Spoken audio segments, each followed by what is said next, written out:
आज के ओबीसी समाज के बहुत से युवाओं के दिमाग में एक बात बैठा दी गई है कि डॉक्टर अंबेडकर तो सिर्फ दलितों के नेता थे, हमारा उनसे क्या लेना देना। हमारा आरक्षण तो मंडल कमीशन ने दिया है।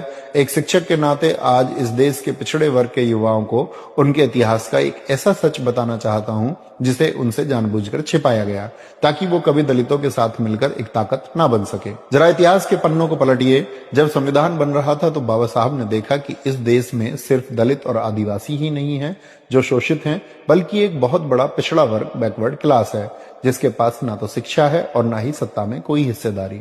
इस पिछड़े वर्ग को हक दिलाने के लिए बाबा साहब ने संविधान में एक विशेष हथियार डाला था, अनुच्छेद 340, आर्टिकल 340। इस अनुच्छेद में उन्होंने साफ साफ लिखा था कि सरकार को एक पिछड़ा वर्ग आयोग, बैकवर्ड क्लास कमीशन बनाना होगा, जो इस समाज की हालत का सर्वे करेगा और इन्हें शिक्षा तथा नौकरियों में आरक्षण, रिजर्वेशन दिलाएगा। याद कीजिए, मैंने आपको बताया था कि 1951 में बाबा साहब ने देश के पहले कानून मंत्री, लॉ मिनिस्टर के पद से इस्तीफा दे दिया था। स्कूलों में और व्हाट्सएप पर आपको बताया जाता है कि उन्होंने इस्तीफा सिर्फ हिंदू कोड बिल के लिए दिया था।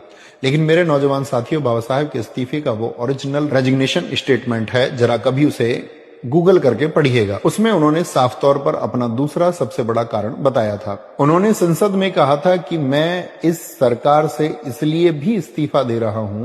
आज के ओबीसी समाज के बहुत से युवाओं के दिमाग में एक बात बैठा दी गई है कि डॉक्टर अंबेडकर तो सिर्फ दलितों के नेता थे, हमारा उनसे क्या लेना देना। हमारा आरक्षण तो मंडल कमीशन ने दिया है। एक शिक्षक के नाते आज इस देश के पिछड़े वर्ग के युवाओं को उनके इतिहास का एक ऐसा सच बताना चाहता हूं जिसे उनसे जानबूझकर छिपाया गया, ताकि वो कभी दलितों के साथ मिलकर एक ताकत ना बन सके। जरा इतिहास के पन्नों को पलटिए। जब संविधान बन रहा था तो बाबा साहब ने देखा कि इस देश में सिर्फ दलित और आदिवासी ही नहीं है जो शोषित हैं, बल्कि एक बहुत बड़ा पिछड़ा वर्ग, बैकवर्ड क्लास है, जिसके पास ना तो शिक्षा है और ना ही सत्ता में कोई हिस्सेदारी।